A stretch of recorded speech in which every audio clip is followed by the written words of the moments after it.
네, 여야 대선 후보들이 주말을 앞두고 지역 민심을 듣기 위한 행보에 나섭니다. 더불어민주당 이재명 대선 후보는 대구, 경북을, 국민의힘 윤석열 후보는 강원도를 찾는데요. 네, 국회 연결해서 자세한 내용 알아보겠습니다. 서혜림 기자, 우선 이재명 후보 일정부터 짚어볼까요? 네, 이재명 후보는 오늘부터 3박 4일 일정으로 대구, 경북 지역을 방문합니다. 매주 타는 민생버스, 메타버스 프로젝트를 이어가는 건데요. 우선 경북 첫 일정으로는 경주 표암제를 방문합니다. 이곳은 경주 이씨의 발상지로 알려진 곳인데요.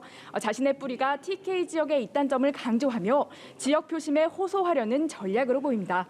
이어 저녁에는 대구로 가서 지역 청년들의 쓴소리를 경청할 예정입니다.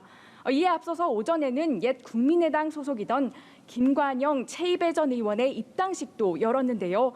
이 후보는 대통합의 첫 관문이 열린 것 같다고 말했습니다.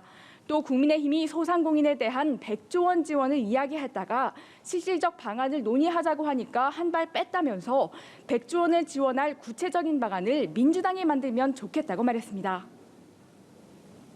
네, 국민의힘 윤석열 후보는 강원도를 방문한다고요?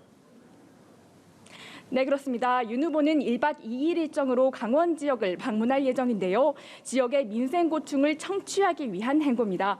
윤 후보는 우선 강원도 강릉의 전통시장을 찾아서 청년 소상공인들과 간담회를 합니다.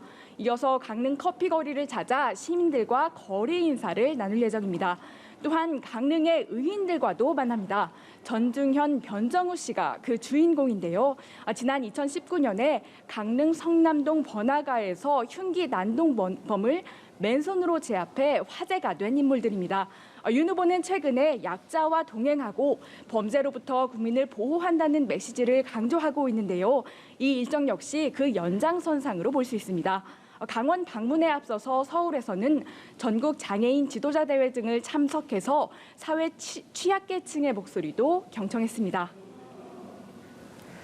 네, 그리고 대장동 의혹에 연루된 유한기 전 성남도시개발공사 개발사업본부장의 갑작스러운 사망으로 정치권도 어수선한 분위기라고요. 여야 반응은 어떻습니까? 네, 우선 이재명 후보는 비통한 심정이라고 말했습니다. 서면을 통해 밝힌 입장인데요. 이 후보는 유 전 본부장의 명복을 빈다며 실체적 진실을 밝히기 위해서라도 조속히 특검을 추진해야 할 것이라고 강조했습니다. 또 선대위 내부에서는 대장동 악재가 다시 수면 위로 떠오르면서 지지율에 영향을 주는 것이 아니냐는 우려도 감지됩니다. 반면 국민의힘은 공세에 나섰습니다. 허은하 수석 대변인은 여권의 실세가 몸통으로 지목된 의혹에서 관련자가 스스로 목숨을 끊은 사례가 또 발생했다며 더 이상 논란과 희생을 막기 위해선 특검을 해야 한다고 촉구했습니다.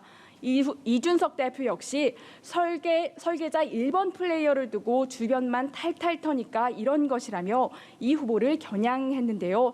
또 정의당 심상정 후보 역시 윗선에 대한 수사 차질이 불가피해졌다며 특검 말고는 방도가 없다고 지적했습니다.